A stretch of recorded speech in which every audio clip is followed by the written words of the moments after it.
खन्थाइनि मुं फेलेंनि थांखि। खन्थाइखौ लिरदों बिथां एम मोखां बसुमतारी, डिस्ट्रिक्ट क'क्राझार। दानिया फैदो बिथां अननाय खन्थाइखौ दान्दिसे सम खोनासंलांदिनि। गोजावबाय जिउआ दिनै आंनि बैथा गैयि दिङा बादि।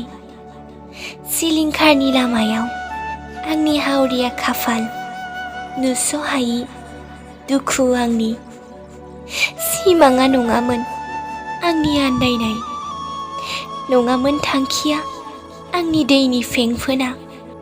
गोमालांनो हमदोंसै आंनि सिमां, थुंगेलांनोसो हमदों आंनि हान्थिनाय लामा।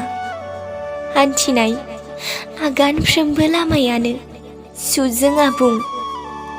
बेनो नामा आंनि जोनोमनि मोननांगौ बान्थाया? अबंनि अननाया बेनो नामा?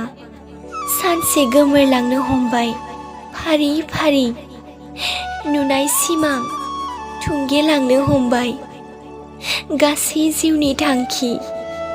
सिमांखौ नुदोंमोन अराय सोरांनि जोंबाय थानाय अखोरांनि अलंबार बादि। सानदोंमोन बुहुमाव गालांनो अराय गोजोर आगान। सानदोंमोन जिउआव सुबुंनि बिखायाव अराय आलारि बाथि बादि जोंना थानो। नाथाय गासै थांखियानो फेलेंनि लामायावसो।